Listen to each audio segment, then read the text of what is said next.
काम लेके, कोई ऐसा लोगों का काम लेके, जनता के हितों का काम लेके आते थे। मुझे अच्छी तरह स्मरण है कि लद्दाख से हमारे एक जिला अध्यक्ष थे, वो अपने दामाद का ट्रांसफर लेने के लिए, ट्रांसफर करवाने के लिए आए थे। तो हमने माननीय अडवाणी जी से 2-3 बार प्रार्थना करके उनका काम करा, तो उनके चेहरे पे जो सुकून मिला, इतने दूर से कोई कार्यक्रम में आता है, तो हमको अच्छा लगा कि प्रकोष्ठ की बड़ी उपयोगिता है। इतना ही है कि प्रकोष्ठ गति से काम करता रहे, और सुरेश जी एक एनर्जेटिक है, अनुभवी है और बहुत उत्साही कार्यकर्ता है। तो मुझे लगता है जो प्रकोष्ठ की नींव जिसके सबसे पहले संयोजक डॉक्टर हर्षवर्धन जी थे, फिर सैनवाज जी बने, उसके बाद ये दायित्व उनको मिला। हमारे बाद हमारे टीम में हमारे स्वर्गीय अश्वनी जी इस कार्य को देखते थे, और उसके बाद सुरेश जी देखने लगे। मेरी शुभकामनाएं हैं सुरेश जी के नेतृत्व में देश भर के कार्यकर्ताओं का, जनता का जितना भी हो सके, जितना हम लोग कार्य कर सके, उतना हमको सुकून मिलेगा। मैं पुनः अपनी शुभकामनाएं देता हूँ। सहयोग प्रकोष्ठ का जो निर्माण किया है, उसमें से स्पष्ट होता है कि भारतीय जनता पार्टी यह समाज जीवन में सामान्य व्यक्ति तक पहुंच करके उनके अपने कठिनाई, दुख, दर्द, उनमें वह सहभागी हो सके। वहीं से लेकर के किसी भी स्तर के व्यक्ति को किसी भी प्रकार की यदि कोई कठिनाई होती है, तो भारतीय जनता पार्टी कार्यालय में आकर के वो अपेक्षा करते हैं कि हमको इस विषय में और पार्टी सहयोग करे। तो ऐसे विषय में भी पार्टी अपने सहयोग प्रकोष्ठ के माध्यम से उनका सहयोग यह करेगी, और इसको यहाँ पर ही न लेते हुए इसका व्याप काफी बड़ा है। तो हम यह कह सकते हैं कि पार्टी के वरिष्ठ कार्यकर्ता हो सकते हैं, पुराने पदाधिकारी हो सकते हैं, और संगठन मंत्री रहे हुए लोग हो सकते हैं। ऐसे सारे ही लोगों को और साथ में जोड़ना, उनके अपने दुख दर्द को समझना और उसमें सहभागी पार्टी हमेशा होती रहे, अर्थात वो पार्टी के साथ में तादाद में अनुभव कर सके, इसके लिए सहयोग उन सब को भी जोड़ने का काम यह करता रहे। मुझे लगता है कि इस प्रकार की एक अपेक्षा इसके साथ में है। और भी जो आयाम आवश्यकतानुसार समय पर जुड़ेंगे, जैसा कि चुनाव के समय में भी या जहां जहां सरकारें आ जाती है, उस समय में भी आम लोगों को अनेक प्रकार के सहयोग की आवश्यकता होती है। उस समय भी सहयोग प्रकोष्ठ यह अपनी आम भूमिका निभाने के लिए आगे आएगा, और उन समस्याओं के हल जिसके कारण आम कार्यकर्ता, आम व्यक्ति कठिनाई अनुभव करता है, हल करवाना चाहता है, उसको हल करने में सहयोगी रहेगा। इस प्रकोष्ठ को चलाने वाले अर्थात प्रारंभ करने वाले जो लोग रहे हैं, उनमें अश्विनी जी कुमार की बहुत एक अहम भूमिका रही है। संगठन मंत्री थे, उन्होंने काम किया, और इस प्रकोष्ठ को स्थापित करने के लिए उन्होंने निश्चित रूप से बहुत अच्छे ढंग से परिश्रम किया हुआ है। आज दिल्ली में यह सहयोग प्रकोष्ठ एक स्थापित प्रकोष्ठ इस रूप में हो गया कि जिसका नाम लोग जानने लगे, और श्रीमान सुरेश जी जिनकी अपनी गतिविधि, जिनकी अपनी तड़पन मन की, उस सबसे यह प्रकट होता है कि वास्तव में सहयोग संगठन के माध्यम से पार्टी को अपनी भूमिका एक इस रूप में निभाना चाहिए। इसके लिए वो सतत रूप से प्रयत्नशील रहते हैं। मेरी और परमेश्वर से यही कामना है कि वो इस सहयोग प्रकोष्ठ में लगे हुए कार्यकर्ता, इसमें सुरेश जी भी, मैं भी, इन सबको और शक्ति दे कि जिसके कारण हम आप जब में सहयोग संगठन के माध्यम से, सहयोग प्रकोष्ठ के माध्यम से पार्टी की बेट बना करके हम अधिकतम लोगों को जोड़ सकें, अधिकतम लोगों की दुख दर्द कठिनाइयां दूर कर सकें, ऐसी शक्ति वह प्रदान करें। यही मेरी भारतीय जनता पार्टी के कार्यकर्ता, मंत्री और सरकार इन सब का जो सूत्रधार है, इन सबको जो एक सूत्र में मिलाता है, वो है सहयोग प्रकोष्ठ, सहयोग सेल। और इस सेल की बहुत आवश्यकता थी, क्योंकि इसके माध्यम से सब लोग एक दूसरे को जान पाते हैं, एक दूसरे से अपना सुख दुख बता पाते हैं, और उसी से देश की उन्नति होती है। नकवी साहब ने इसको सबसे पहले शक्ति दी। उस शक्ति से ही हुआ कि सबका आपस में एक तार जुड़ गया। आदरणीय श्री अटल बिहारी वाजपेयी जी ने इसकी बड़ी प्रशंसा की। उसके बाद मेरे चाचा जी अश्विनी जी, जिन्होंने बहुत ही लगन से इस सहयोग सेल को अपने अंग का एक हिस्सा बनाया, केवल उसमें कार्य नहीं किया, न जीवन दिया। और आज मुझे बहुत खुशी है कि उसी सेल के माध्यम से हम सब एक दूसरे से मिलते हैं, बात करते हैं, एक दूसरे की कथा हो जानते हैं, एक दूसरे के सुख दुख का निवारण करते हैं। नेताओं में, कार्यकर्ताओं में, सरकार में एक सूत्र बनता है। और मुझे बहुत खुशी है इस बात में कि अब यही काम श्री सुरेश श्रीवास्तव जी को दिया गया है, जो बहुत ही प्रेम से, लगन से इस कार्य को कर रहे हैं। अटल जी तारीफ किया करते थे कि अश्विनी जी बड़े समय से आते हैं, काम करते हैं, समय से जाते हैं। लेकिन मैं ये कहना चाहूंगा कि उन्हीं के शिष्य का भी सुरेश बड़े समय से काम करते हैं।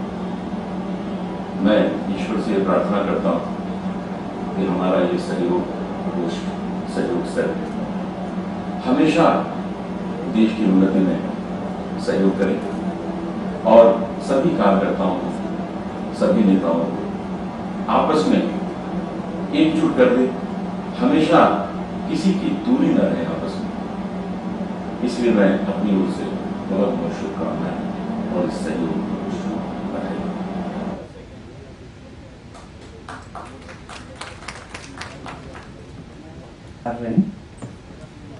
अभी मैं कुछ संक्षिप्त संस्मरण।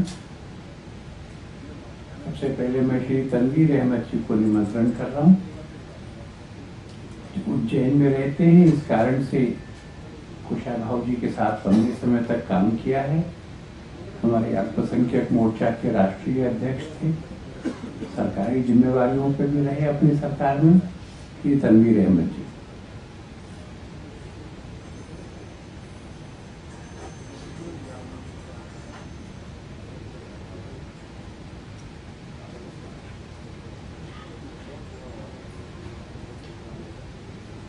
आदरणीय आर के सिन्हा जी, आदरणीय माखन सिंह जी,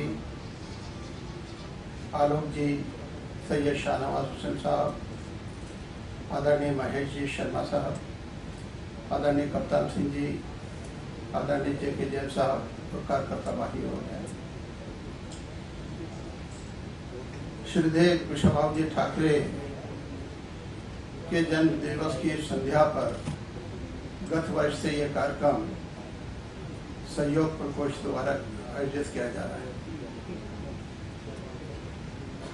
ठाकरे जी से मेरा संबंध 1977 में पहली बार मेरा उनका परिचय हुआ, लेकिन 1948 में जब वो उज्जैन जिले के प्रचारक संघ का काम करने के लिए बन के आए थे, उनका संबंध मेरे पिताजी से था। उस समय उज्जैन के अंदर एक हॉकी की टीम हुआ करती थी, जिसमें श्यामलाल जी गौड़, सूर्यकांत जी केलकर के पिताजी डॉक्टर केलकर, आपटे जी और कुछ स्वयं सेवक एक अच्छी हॉकी खेलते थे।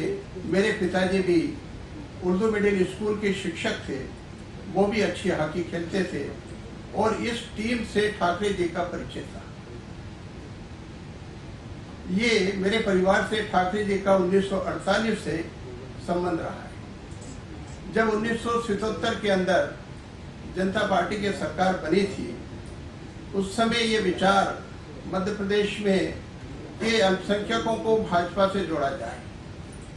यूँ तो ठाकरे जी ने जो मुझे बताया था, जब संवित सरकार बनी थी 1967 के अंदर, उस समय भी ये विचार भारतीय जनता पार्टी भारतीय जनसंघ में आया था कि हम अल्पसंख्यक समाज को भारतीय जनसंघ से किस तरीके से जोड़ें। उसके ऊपर एक बैठक पहली मर्तबा भारतीय जनसंघ की उज्जैन शहर में हुई थी 1980 के अंदर। ठाकरे जी परिचित थे मेरे परिवार से।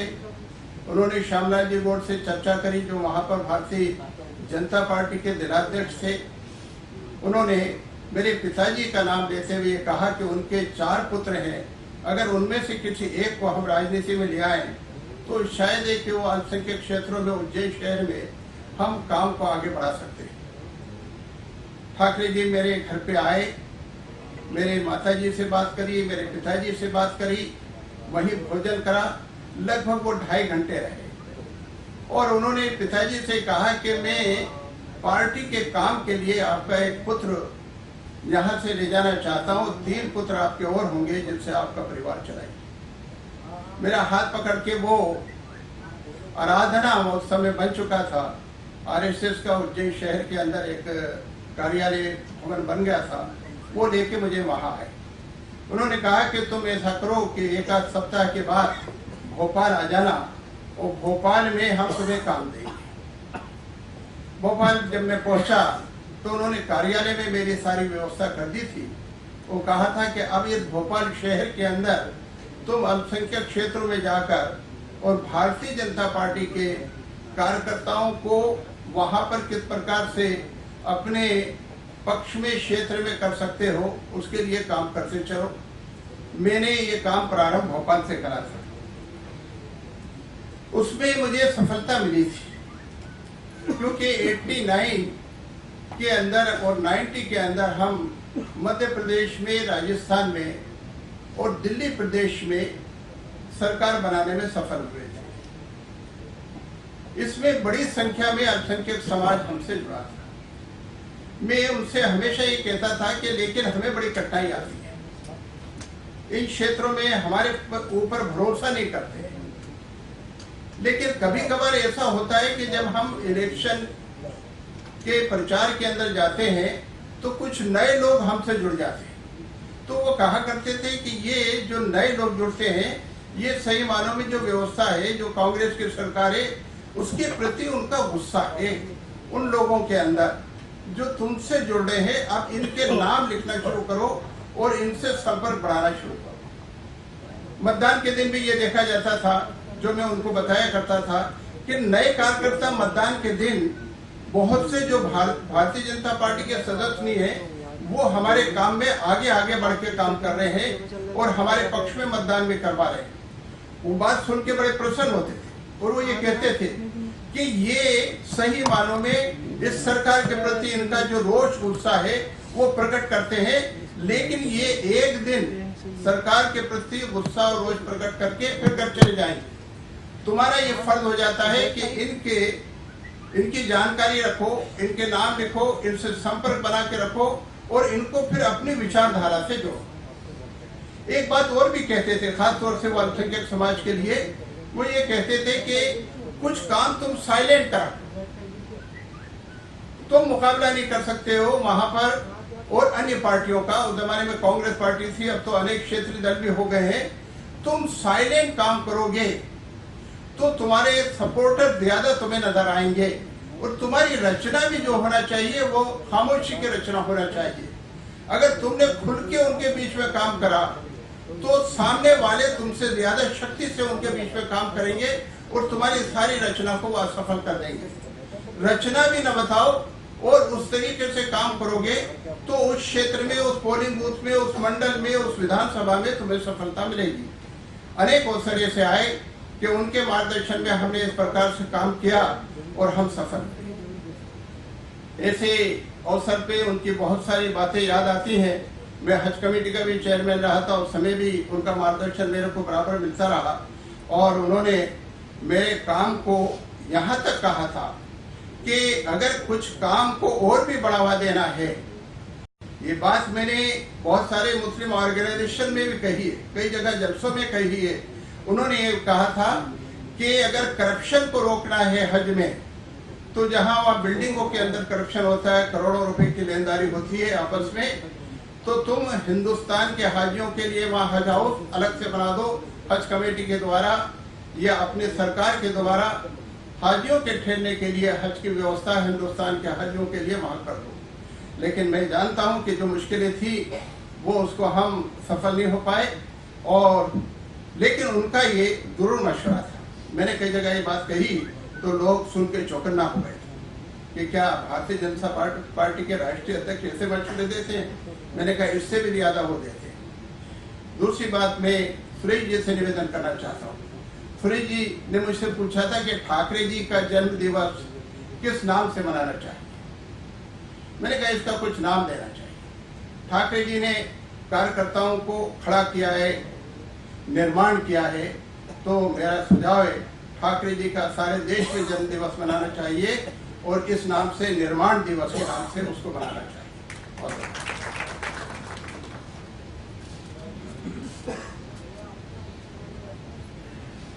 बहुत धन्यवाद।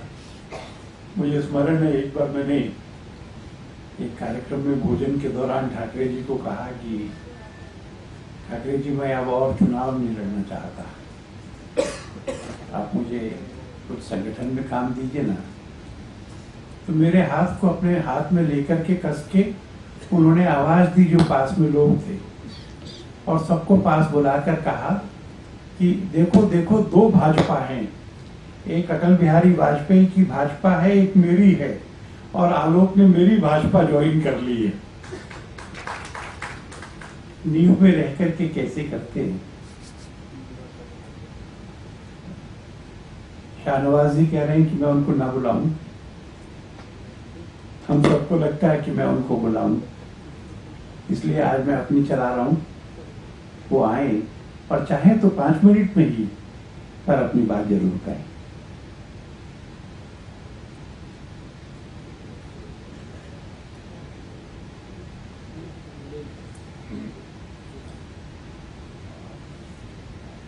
कुशाभाऊ जी के जन्मदिन के अवसर पर उपस्थित यहाँ पर बैठा हुआ हमारा केंद्रीय नेतृत्व, भाइयों और बहनों, मैं आलोक जी से कह रहा था कि मुझे मंच पर बैठे हुए लग रहा है जैसे मैं नीचे बैठा हूं और सामने मंच बैठा है। कप्तान सिंह जी, महेश चंद्र शर्मा जी, हृदयनाथ जी, जैन साहब, ये सब ऐसे लोग हैं जो कुशाभाऊ जी को यहाँ पर हम सबसे ज्यादा जानने वाले लोग। और मैंने आलोक जी को कहा कि मैं तो पार्टी का प्रवक्ता हूँ और यहाँ मंच पे मेरा कॉन्फिडेंस लेवल थोड़ा बढ़ा होता है, क्योंकि ये बेसिकली प्रेस रूम है और यहीं से देश को संबोधित करने का अवसर प्राप्त होता है। लेकिन आज का दिन कुशाभाऊ जी को याद करके मुझे नहीं लगता कि मैं ये दावा कर सकता हूं कि मैं बाल्यकाल से जानता हूं। मैं आलोक जी को कह रहा था कि एक बार प्रमोद जी बैठक लेने गए थे दिल्ली में और सबसे पूछा कि कौन कौन कार्यकर्ता किस काल से, तो उसमें सब ने हाथ उठाया। किसी ने कहा मैं बालकाल स्वयंसेवक हूँ, किसी ने कहा मेरे पिताजी जनसंघ में थे, किसी ने कहा कि मैं जनसंघ के वक्त में आया। तो उन्होंने कहा 2 साल पहले कौन आया, 3 साल 5 साल पहले हाथ उठाओ, तो किसी ने हाथ ही नहीं उठाया। तो मैं उस बैठक में था, तो उन्होंने कहा इसका मतलब पार्टी बढ़ नहीं रही, कुछ नए लोग शामिल ही नहीं हो रहे, जो लोग पुराने हैं वही लोग यहाँ पर नजर आ रहे। तो मैं उस दौर में हूँ कि मेरे परिवार में कोई व्यक्ति राजनीति में नहीं था। मेरे पिताजी शिक्षक थे और मेरे परिवार में कभी कोई राजनीतिकों से संबंध भी नहीं रहा मेरे परिवार के। और बिहार की राजनीति भी अलग थी, जब दिल्ली आए तो मेरी मुलाकात आरिफ बेग साहब से हुई और सुरेश जी माध्यम थे। और आरिफ बेग साहब से मुलाकात हुई तो मेरी भी राय वैसी थी जो समाज में हमारे बारे में लोगों की, मेरे समाज के लोगों की राय होती, जो मेरे बारे में जब कल भी मैं कुछ ट्वीट कर रहा था तो मेरे बारे में कुछ 2-4 अच्छी बात मेरे ऊपर किसी ने कमेंट किया, जो कमेंट मुझ पर या नकवी साहब पर ज्यादा हो जाते, तो मैं भी उसी राय से बंधा हुआ व्यक्ति था। और जब मैं आरिफ बेग साहब से मुलाकात हुई तो मैं कह सकता हूँ सुरेश जी मेरे साथ थे, मैं क्रिटिक के तौर पर ही उनसे मिलने गया था। मैं कोई बहुत क्योंकि मेरे संबंध उस वक्त मैं और राजनेता को दिल्ली में जानता था, लेकिन जब आरिफ बेग साहब से मिला और उनको मैंने देखा तो एकदम मेरी राय बदल गई। और मुझे कम उम्र में ही 12th के बाद ही मेरी मुलाकात हो गई थी। जैन साहब तो उसके गवाह हैं, पुराने संबंध हैं इनसे भी। और आरिफ बेग साहब के साथ कुशाभाऊ जी से मुलाकात हुई। कितने बड़े व्यक्ति है। मैंने कुशाभाऊ जी के साथ, सुंदर सिंह भंडारी जी के साथ, यमदत्त जी के साथ, कृष्णलाल शर्मा जी के साथ काम करने का वो अवसर प्राप्त हुआ। और वो इस बात का गर्व होता था आज के कार्यकर्ता के तौर पर। कई बार मैं भी जब कहीं जाता हूँ किसी युवा मोर्चा के सम्मेलन में तो मुझे लगता है कि इतनी दुनिया बदल गई। कई बार हम लोगों को लगता है कि हम बहुत पुराने ख्याल के लोग हो गए। हमारे पास युवा मोर्चा की राष्ट्रीय कार्य समिति का सदस्य बना था, तब लगता था कि मैं कोई बहुत बड़ा व्यक्ति बन गया। आज तो पद, कितना बड़ा से बड़ा पद मिल जाए, 1-2 दिन की खुशी लोगों को रहती। और उसी नाते मेरी मुलाकात कुशाभाऊ जी से हुई और उनकी सादगी देखी, आज भी मैं याद करता हूँ।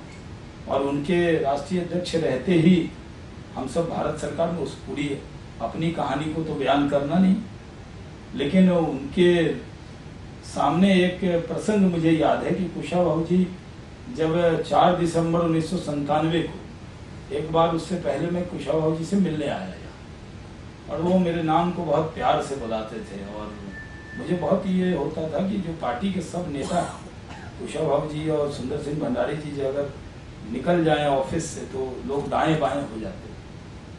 और जब उनसे मिलने जाइए तो इतना स्नेह दिखाते थे, इतना प्यार दिखाते थे। और उस स्नेह के नाते जब एक युवा मुस्लिम सम्मेलन में कर रहा था, युवा मोर्चा में था, और मेरी एक राय थी कि सिर्फ मुस्लिम इसलिए नहीं होने चाहिए कि सब बीजेपी में आए, शोपीस हैं और ये दिखा दीजिए ये साहब हैं, ये साहब हैं, और दिखा दिया। और हमारी पार्टी में कुछ मुस्लिम भी, तो हमने उनसे कहा कि एक बड़ी तादाद दिखानी चाहिए। तो युवा मोर्चा में उमा भारती जी अध्यक्ष थी, तो हमने पहले युवा मुस्लिम सम्मेलन शुरू किए और पहले कॉन्स्टिट्यूशन क्लब में किया और फिर एक बड़ा सम्मेलन किया 4 दिसंबर 1997 को तालकटोरा इंडोर स्टेडियम। मुझे ये प्रसंग याद है कि कुशाभाऊ जी गए थे और तालकटोरा इंडोर स्टेडियम में जाम बहुत था, गाड़ी इतनी भीड़ आई कि वो इतने मुतासिर थे और वहां से वो पैदल आ गए थे ऑफिस। किशन रेड्डी जो अभी आंध्र प्रदेश के अध्यक्ष हैं, वो राष्ट्रीय महामंत्री थे, मैं राष्ट्रीय मंत्री था। उन्होंने हमको बुलवाया और बहुत गले लगाया, बहुत पीठ थपथपाई और उस सम्मेलन में की बहुत प्रशंसा भी हुई। बहुत से अखबारों ने उसको बहुत अहमियत नहीं दी, लेकिन 5 जन में और ऑर्गेनाइजर में वो फ्रंट पेज पर वो सम्मेलन का जिक्र आया। उसमें हमने गौवध पे प्रतिबंध का प्रस्ताव पारित किया था और उसमें अटल जी, अडवाणी जी, सिकंदर बख्श जी और उमा भारती जी और संयोजक के नाते मैं उसमें काम कर रहा। जब उस सम्मेलन के बाद में कुशाभाऊ जी से दूसरे दिन मिलने आया तो उन्होंने बहुत स्नेह से लगाया और कहा कि तुमने बहुत अच्छा काम किया है और तुम बहुत आगे जाओ।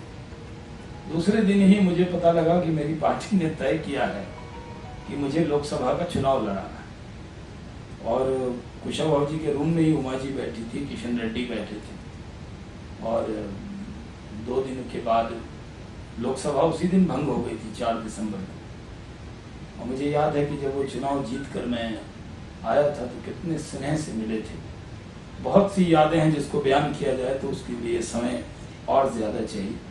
लेकिन मुझे एक प्रसंग बहुत याद है कि कुशाभाऊ जी अध्यक्ष के नाते एक बार जयललिता यहाँ आई थी और उनसे मिलने हो गए थे, और वो क्योंकि वो भारतीय जनता पार्टी के अध्यक्ष थे और उनकी सादगी कितनी चर्चा एआईडीएमके के लोगों ने की थी कि कल्पना नहीं की कि इतने सादे व्यक्ति, इतना सादा जीवन, और कभी भी उन्होंने कार्यकर्ताओं को एक निगाह से देखने का जो काम किया उसको हम भुला नहीं सकते। मैं समझता हूँ कि सुरेश जी बहुत अच्छा काम कर रहे हैं।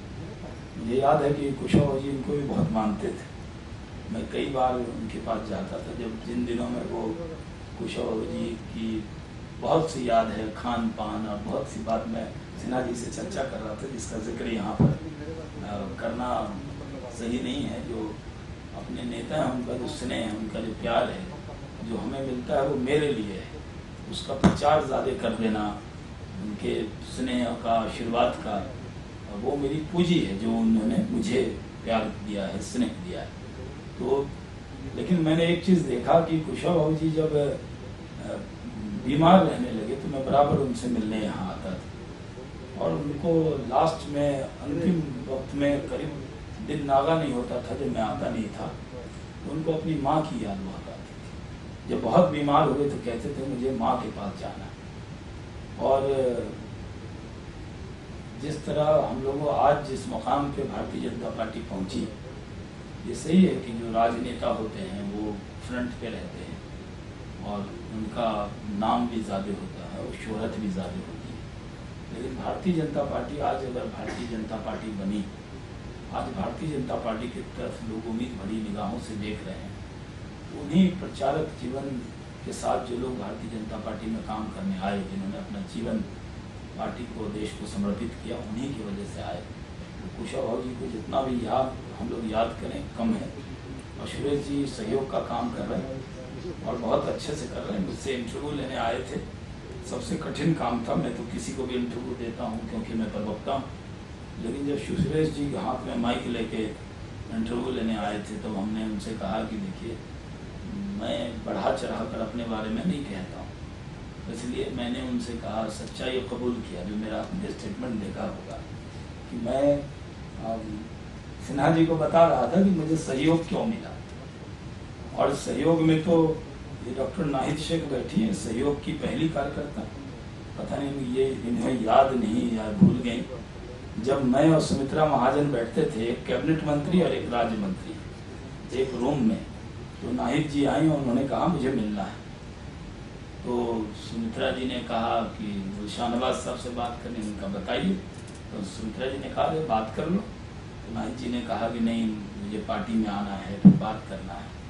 तो उस वक्त नाहिद जी पार्टी के लोगों से जुड़ी, वहाँ आज पार्टी के राष्ट्रीय महामंत्री। लेकिन पहली इनकी मेरी मुलाकात जो है वो सहयोग प्रकोष्ठ में हुई। तब मैं मंत्री के नाते, वो ड्यूटी होती थी, मंगलवार को ये बैठेंगे, बुधवार को ये बैठेंगे। मेरी और सुमित्रा ताई की ड्यूटी एक साथ होती थी। तो हम लोग एक कैबिनेट मंत्री और एक राज्य मंत्री करके वहाँ बैठते थे। उस वक्त कार्यकर्ता जोड़ने के नाम पर मैं सिर्फ बता सकता हूँ कि उस वक्त जुड़ी। और आज भी मैं कह सकता हूँ कि ये बहुत अच्छा काम सुरेश जी करते हैं। यहाँ बैठे न होते तो मैं ज़्यादा प्रशंसा करता, सामने में प्रशंसा करना ज़्यादा ठीक नहीं है, नहीं तो काम पे असर पड़ेगा। इसलिए मैं कह सकता हूँ जिस मन से काम करते हैं करते रहें। और सहयोग सेल इस तरह के बहुत सारे कार्यक्रम करता है। मैं उनको बहुत उनका साधुवाद करता हूँ कि मुझे इस मौके पे उन्होंने बुलाया। ऐसे नहीं भी बुलाते तो हम जरूर यहाँ पर आते। अब मैं तो सुनने के लिए आया था यहाँ, आपने मुझे बुला लिया है और मुझे एक जगह डिबेट पे भी जाना है तो मैं अपनी हाजिरी देने आया हूँ। और ऐसे आज जो महेश चंद जी, कप्तान सिंह जी, जैन साहब, हृदयनाथ जी, जो लोग ज़्यादा कुशाभाऊ जी के साथ काम किए हैं, वो कुछ बोलते और हम लोग सुनते तो ज़्यादा अच्छा होता। बहुत बहुत धन्यवाद।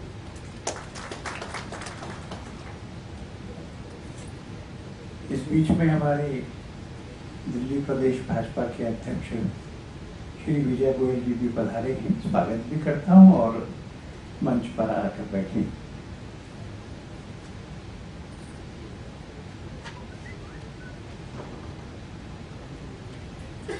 अच्छा, और कुशाभाऊ जी का एक बड़ा पेट एक जुमला था। कई बार कार में बैठते हुए किसी कार्यक्रम से आकर कपड़े बदलते समय वो बोलते थे, हे भगवान तेरा क्या होगा। कभी कभी कोई पूछता था उनसे, क्या कह रहे, मेरा क्या होगा पूछ रहे हैं या तेरा क्या होगा। तो कहते थे, हम तो प्रचारक हैं, हम तो भगवान का काम कर रहे हैं, हमारा जो होना है सो हो जाए, काम सफल होगा तो भगवान का होगा, काम में कसर रह जाएगी तो भगवान के काम में कसर रह जाएगी। तो इसलिए मैं कहीं काम करने जाता हूं या आता हूं तो मैं भगवान से कहता हूं कि भगवान हमारा तो कुछ बिगड़ना नहीं है, पर काम सफल नहीं हुआ तो तेरा क्या होगा। ये उनकी अकिंचनता थी, ये उनका समर्पण भी था। हमने थोड़ी देर पहले माखन सिंह जी का स्वागत किया था। मैंने कहा था कि माखन जी संघ के वरिष्ठ प्रचारक हैं, संघ क्षेत्र में काम किया, सेवा क्षेत्र में काम किया, मध्य प्रदेश के संगठन मंत्री के रूप में काम किया, अभी कुछ प्रकोष्ठों के प्रभारी और प्रशिक्षण में हमारे वरिष्ठ, और ये उन लोगों में से हैं जो राजनीति में काम करने की सारी प्रेरणा को अपने अध्यात्म में से पाते हैं। मैं उनको निमंत्रण करता हूं कि वो कहें, और मुझे बताया गया है कि उनकी बात पूरे होते होते श्री नितिन गडकरी जी भी हमारे बीच में होंगे।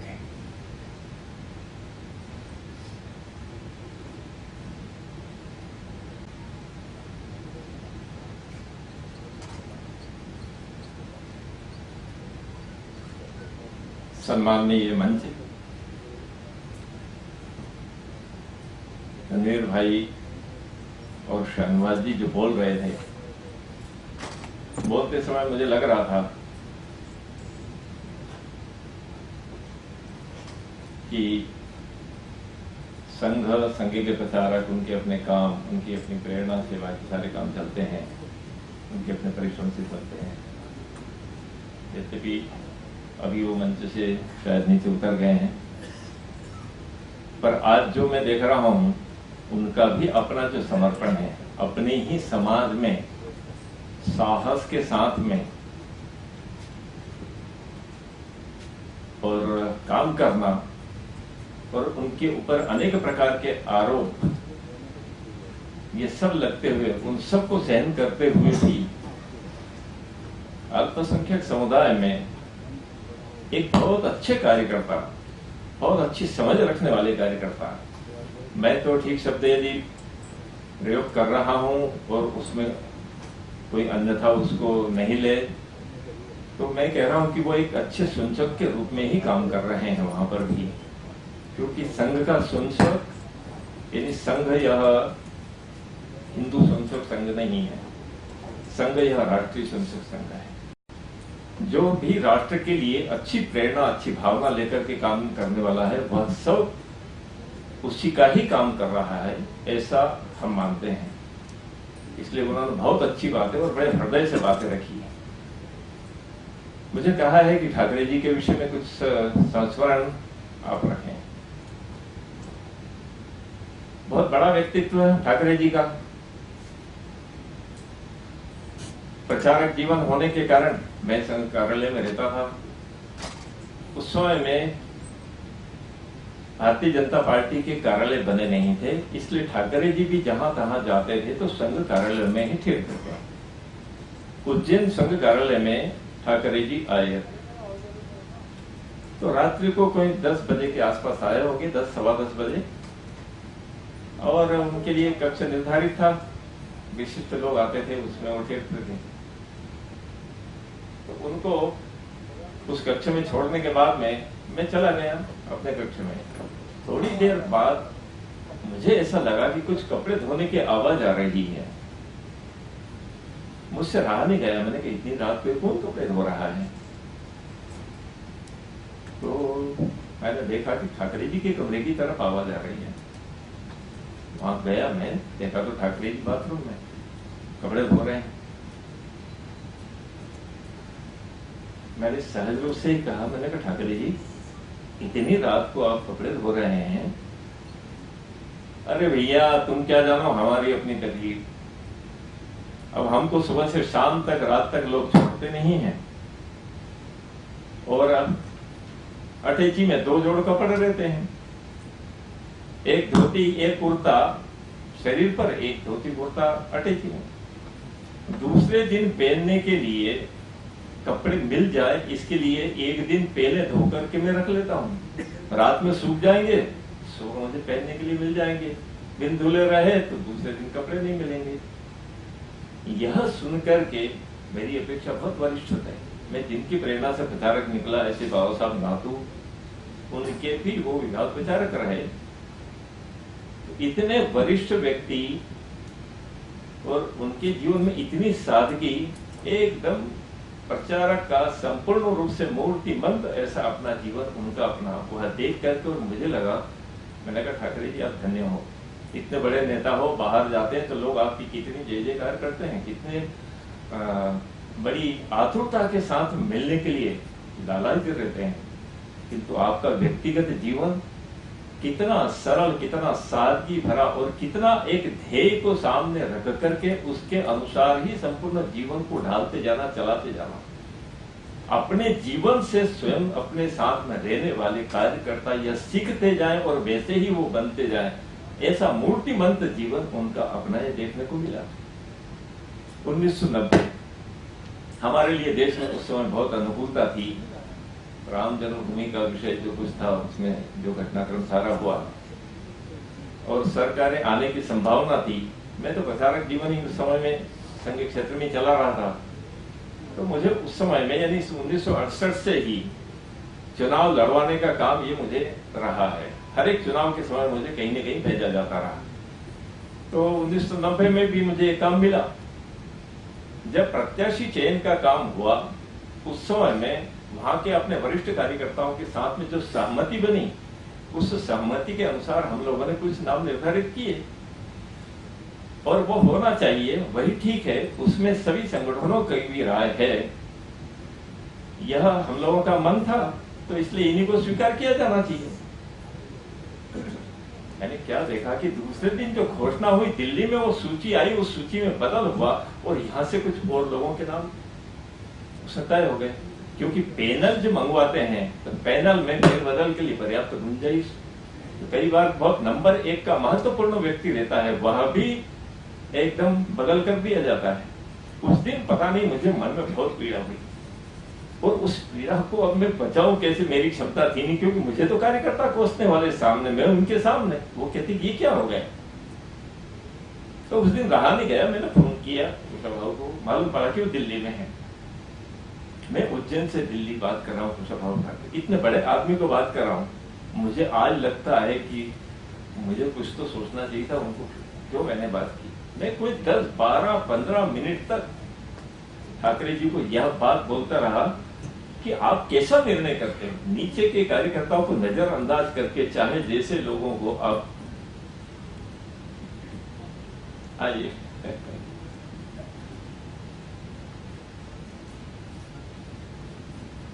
तो आप चाहे जैसे लोगों को आप टिकट की घोषणा कर देते हैं, हमको नीचे यहाँ पर कार्यकर्ताओं को जवाब देने में कितनी कठिनाई होगी, ये आप कभी सोचते कि नहीं सोचते पता नहीं, जो मुझे लगा। पर मैं बहुत गुस्से में बोलता रहा और उन्होंने इतना शांत भाव से सुना और आखिर में उन्होंने क्या कहा, वो कहा क्या कि माकन सिंह यार तूने जो कुछ बोला वो बोल दिया तेरी तरफ से।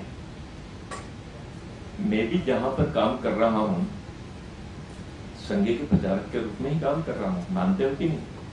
मैंने कहा ठाकुर जी मानता हूं। नहीं तो हमको भी यहाँ कितना कष्ट ये पीना पड़ता होगा, इसका भी तो कभी सोचो। मैंने कहा ठाकुर जी बात समाप्त है।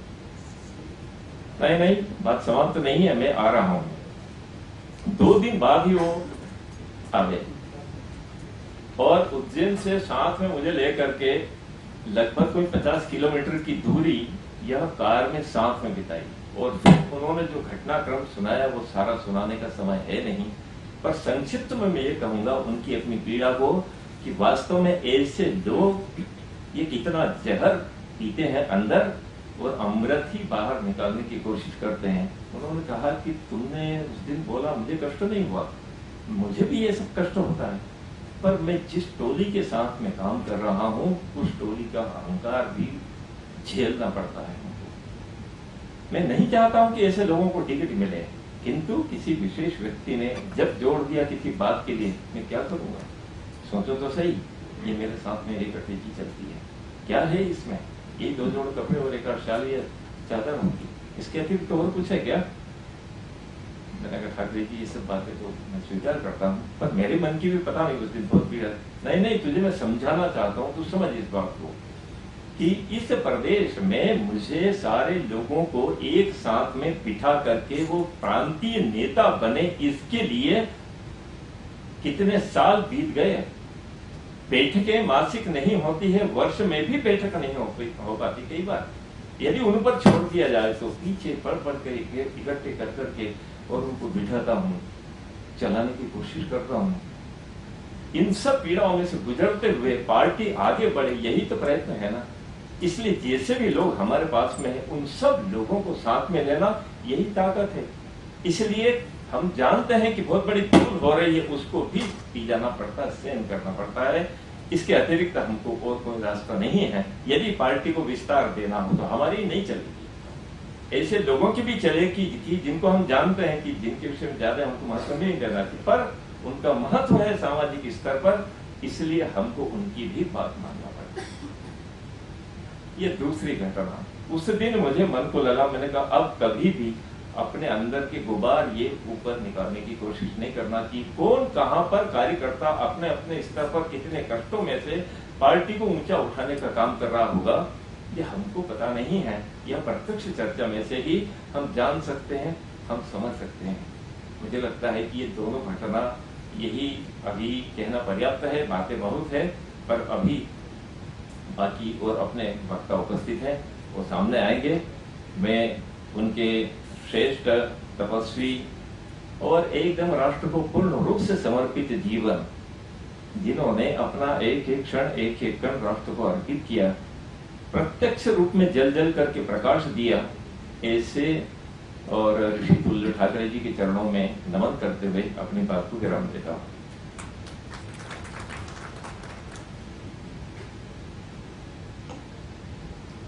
ठाकरे जी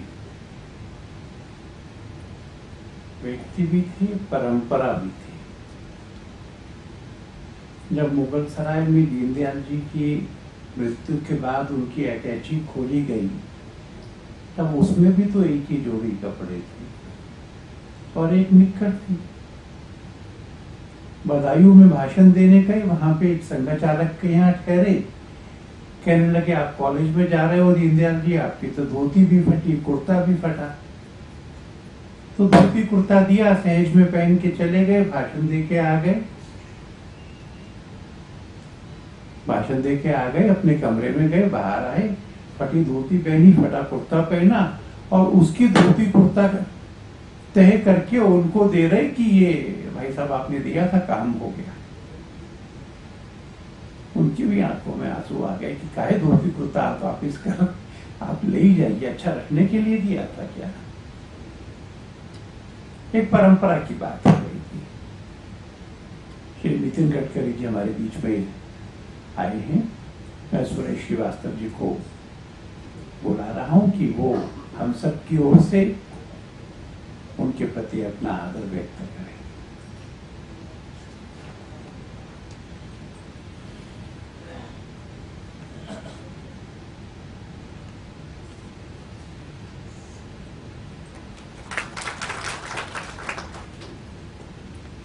कार्यक्रम में अब 2 या 3 चरण विशेष बचे। सुरेश जी अपने प्रकोष्ठ की भूमिका रखेंगे, इस बीच में रामलाल जी आएंगे तो हम उनकी बात सुनेंगे और नितिन जी से इस कार्यक्रम का समापन करेंगे। मैं सुरेश जी को बुलाता हूं कि वो अपनी बात करें।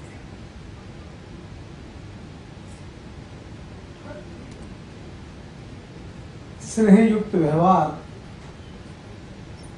सबका सहयोग दिलाता है और सहयोग से हर मुश्किल आसान हो जाती है। आज सहयोग प्रकोष्ठ की ओर से स्वर्गीय कुशाभाऊ ठाकरे जी के जन्म दिवस की पूर्व संध्या पे आयोजित सहयोग का आधार सेवा भाव विषय की परिचर्चा में पधारे हमारे माननीय नितिन गडकरी जी, जो पूर्व में राष्ट्रीय अध्यक्ष और वर्तमान में दिल्ली की चुनाव की बागडोर आपके हाथ में है। अभी हमारे बीच में हमारे संगठन महामंत्री माननीय रामलाल जी आए थे। एक आवश्यक बैठक के लिए उनको अपने कक्ष में जाना पड़ा है। मैं उनका भी, माननीय तनवीर अहमद साहब जो वरिष्ठ नेता हैं, मध्य प्रदेश से हैं, ठाकरे जी उनको अपने घर से संगठन के कार्य के लिए लाए थे। वो हमारे आग्रह पे मध्य प्रदेश से आए हैं। मेरे संगठक, मेरे प्रकोष्ठ के प्रभारी माननीय माखन सिंह जी, आपका भी संबंध मध्य प्रदेश के होने की वजह से ठाकरे जी से बहुत निकट तक का था। आप भी एक कार्यक्रम छोड़कर हमारे आग्रह पे हमारे बीच में आए हैं। मुझे बड़ा हर्ष है कि हमारे बीच में माननीय रामलाल जी पुनः आ गए हैं। श्रीमान R.K. सिन्हा साहब, जो कि हमारे पूर्व में जो संयोजक रहे माननीय अश्विनी जी के विशेष सानिध्य में थे और आप उनको नया जिम्मेदारी मिली है दिल्ली में सह संयोजक के नाते। और आप देख रहे हैं जो बात मैंने अभी कही कि स्नेह युक्त व्यवहार सबका सहयोग दिलाता है और सहयोग से हर मुश्किल आसान हो जाती है। इसका प्रमाण है कि दिल्ली में विधानसभा के उपाध्यक्ष रहे माननीय आलोक कुमार जी, आपका एक कद है संगठन में। आप हजारों करोड़ों लोगों को अपने प्रकोष्ठ के माध्यम से प्रशिक्षण देते हैं, तैयार करते हैं, समाज में काम करने के लिए कार्यकर्ताओं को तैयार करते हैं और आज वो हमारे मंच का संचालन कर रहे हैं। ये सबसे बड़ा उदाहरण है कि सहयोग के आधार पर सहयोग लिया भी जा सकता है।